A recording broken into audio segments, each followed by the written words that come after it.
Apa kamu merasa hidup ini seperti mengulang sesuatu yang bukan sepenuhnya milik kamu? Masalah yang sama, pola hubungan yang mirip, atau beban yang terasa berat tanpa tahu asalnya dari mana? Lalu muncul satu pertanyaan besar, apakah ini karma kamu sendiri atau ada sesuatu yang diturunkan dari keluarga? Hari ini kita bahas jujur dan lebih dalam tentang hukum karma.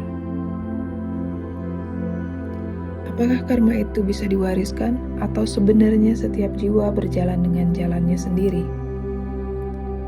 Karma itu bukan hukuman. Karma adalah hukum sebab akibat.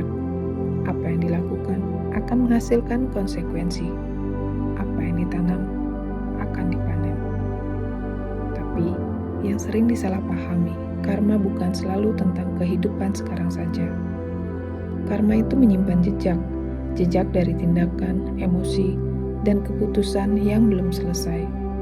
Dan jejak itu bisa bertahan sangat lama, bahkan melampaui satu kehidupan. Bagian yang paling penting, karma tidak diwariskan secara langsung seperti harta atau genetik. Tidak ada sistem di mana dosa orang tua otomatis menjadi milik anak, tapi ada yang disebut pola energi keluarga, dan ini yang sering terasa seperti karma turunan. Contohnya seperti ini. Dalam satu keluarga, ada pola hubungan yang selalu bermasalah, atau pola keuangan yang selalu naik turun, atau emosi yang sering tidak stabil. Anak yang lahir di lingkungan ini tidak mewarisi karma secara langsung, tapi dia tumbuh di dalam energi dan pola yang sama. Dan tanpa sadar, dia bisa mengulang pola tersebut. Di titik inilah banyak orang merasa seolah-olah membawa karma keluarga. Karma pribadi adalah hasil dari tindakan dan keputusan kamu sendiri. Ini terkait langsung dengan pilihan hidup kamu. Sedangkan pola turunan lebih seperti lingkungan, energi yang membentuk cara berpikir, cara merespon, dan cara menjalani hidup. Jadi, bedanya jelas. Karma pribadi, tanggung jawab jiwa sendiri.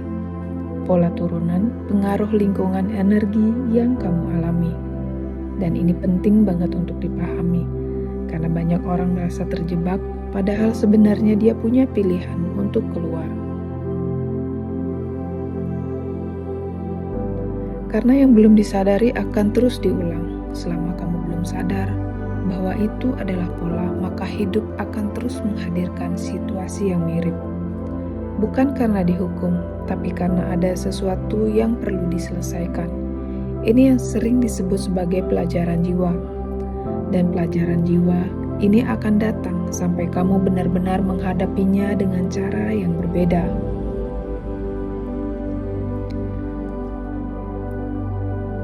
Apakah kita bisa memutuskan karma atau pola ini? Jawabannya tentu bisa. Tapi bukan dengan melawan, melainkan dengan menyadari saat kamu mulai sadar bahwa, oh ini pola yang berulang, oh ini cara lama yang tidak lagi cocok. Di situ sebenarnya kamu sudah setengah keluar dari siklus tersebut. Langkah berikutnya yang kamu perlu rubah adalah respon, mengubah keputusan, mengubah cara melihat situasi. Karena karma tidak mengikat kalau kesadaran sudah hadir. Peran kesadaran dalam hidup adalah kesadaran titik balik. Orang yang hidup tanpa kesadaran akan terus mengulang. Orang yang mulai sadar akan mulai memilih.